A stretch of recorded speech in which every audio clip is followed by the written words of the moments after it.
Hello bachcho, let's read the question. So the question here says that a fruit fly with grey body, red eyes, that is genotype capital B, capital P, small p, is mated with a fly having a black body and purple eyes, जिसका genotype है small b, small b, small p, small p.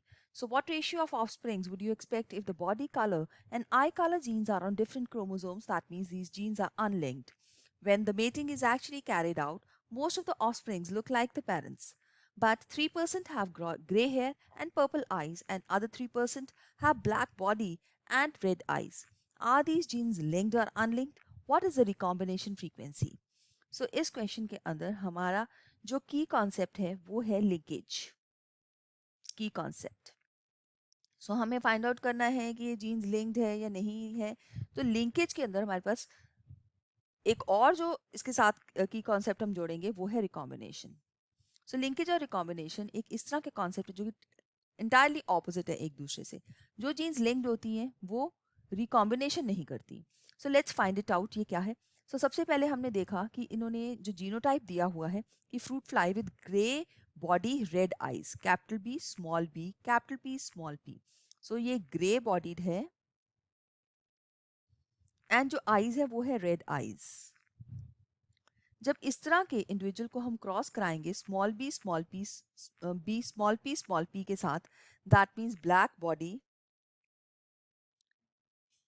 And purple eyes के साथ. अब हम इस case में देखते हैं कि इस इंडिविजुअल की जो गेमीट्स बन रही हैं वो गेमीट्स हैं स्मॉल पी वाली गेमीट्स. सो दैट मीन्स ये होमोगेमिटी का और सिर्फ एक ही टाइप की गेमीट्स ही बना सकता है. जबकि जो दूसरा इंडिविजुअल है ये 4 टाइप की गेमीट्स बनाएगा और इसको हम क्लियरली देखते हैं इसको एक पुनेट स्क्वायर बना के, राइट.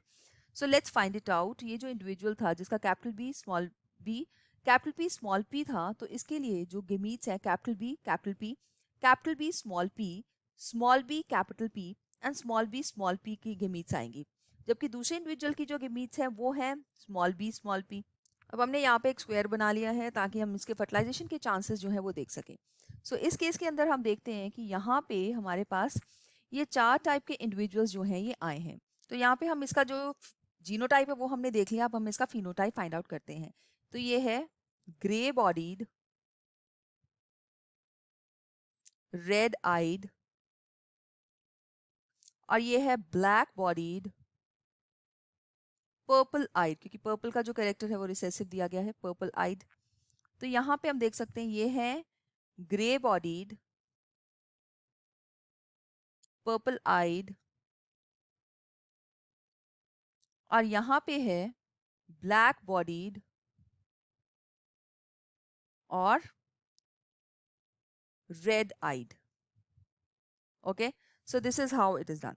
ना यहाँ पे हम लोगों को इस इंफॉर्मेशन के अकॉर्डिंगली हमें देखना है कि 25% इंडिविजुअल जो हैं वो ग्रे बॉडीड रेड आइड है, बाकी 25% जो हैं ये ग्रे बॉडीड पर्पल आइड है, 25% जो है वो ब्लैक और रेड आइड है, ब्लैक बॉडीड और रेड आइड है. सो this is the black body.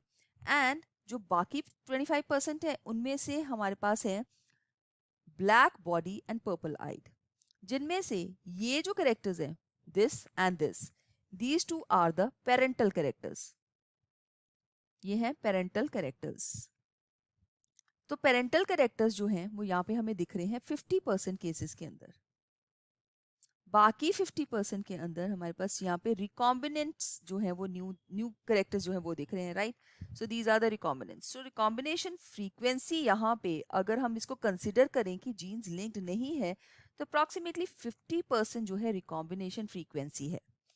So let's go back to our question. यहाँ पे लिखा गया था कि that what ratio of the offspring would you affect if the body colour and eye colour genes are on different chromosome. तो इसकी ratio है 1:1:1:1, right.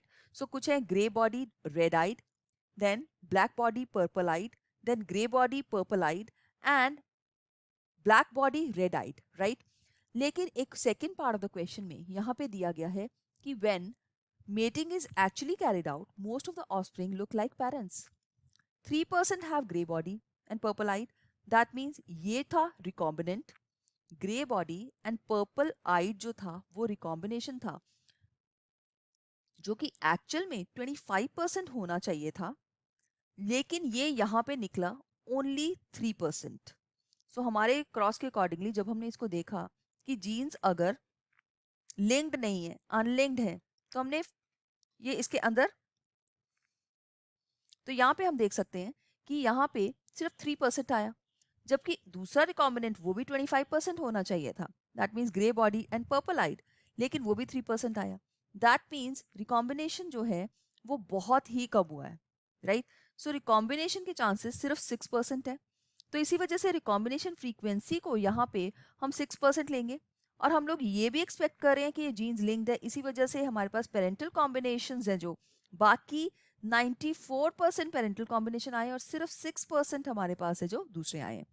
So here we can see that yes, these genes are linked to each other and there is only 6% recombination frequency. So I hope you have understood it well. All the best. Thank you.